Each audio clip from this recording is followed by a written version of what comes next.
यहाँ से जो है आपके गद्यांश आधारित प्रश्न शुरू होते हैं। तो आप लोग ध्यान से इस गद्यांश को पढ़िएगा, फिर इसके बाद में जो क्वेश्चन आएंगे वह क्वेश्चन लगाने हैं। तो यहाँ पर जो आपका गद्यांश है उसे ध्यान से पढ़ना। मनुष्य के जीवन में समय का अत्यंत महत्व है। जो व्यक्ति समय का सदुपयोग करता है वह जीवन में सफलता प्राप्त करता है। समय एक बार बीत जाने के बाद वापस नहीं आता है, इसलिए प्रत्येक व्यक्ति को अपने कार्य समय पर करने चाहिए। आलस्य और टालमाटोल की आदत व्यक्ति को पीछे धकेल देती है। महान व्यक्तियों की सफलता का एक प्रमुख कारण उनका समय के प्रति अनुशासन रहा। समय का सम्मान करना व्यक्ति में अपने जीवन का सम्मान करना है। वास्तव में अपने जीवन का सम्मान करना है। तो यहाँ पर जो है आपका गद्यांश के बाद इसके बाद आता है आपका क्वेश्चन। क्वेश्चन है गद्यांश का मुख्य विषय क्या है। तो जो गद्यांश है उसका मुख्य विषय क्या है। आपके ऑप्शन है महान व्यक्ति का जीवन, समय का महत्व, आलस्य के लाभ या फिर अनुशासन की हानि। तो यहाँ पर जो करेक्ट आंसर हो जाएगा आपका वह हो जाएगा ऑप्शन नंबर बी, समय का महत्व। तो जो गद्यांश पढ़ा है उसमें क्या बताया गया है, समय का महत्व यहाँ पर मुख्य रूप से आपको बताया गया है। तो ऑप्शन नंबर बी आपका करेक्ट आंसर है।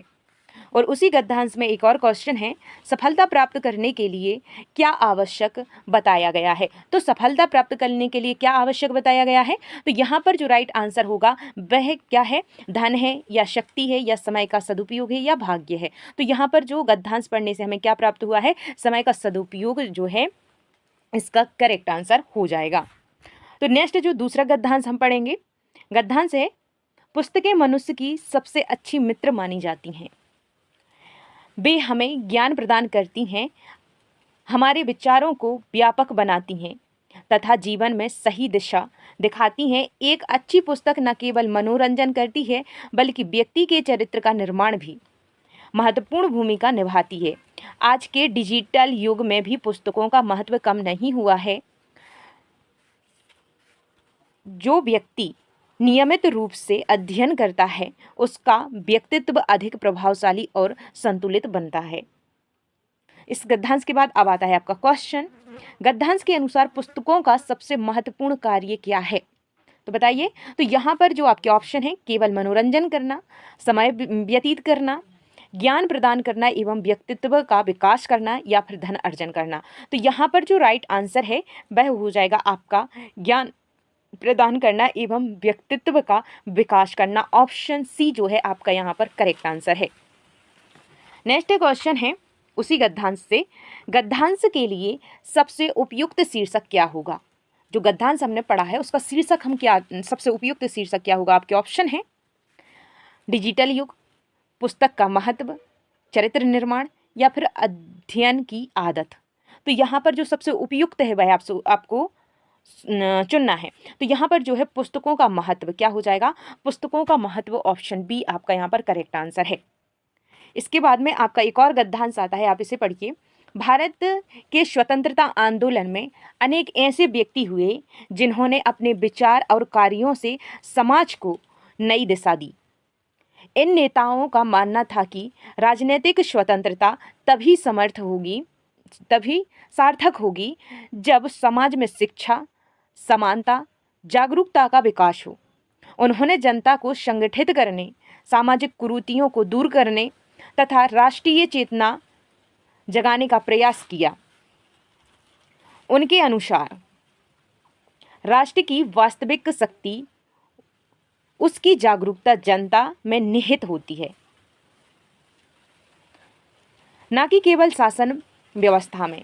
यही कारण है कि स्वतंत्रता प्राप्ति के बाद भी राष्ट्र निर्माण की प्रक्रिया को उतना ही महत्व दिया गया जितना स्वतंत्रता संघर्ष को।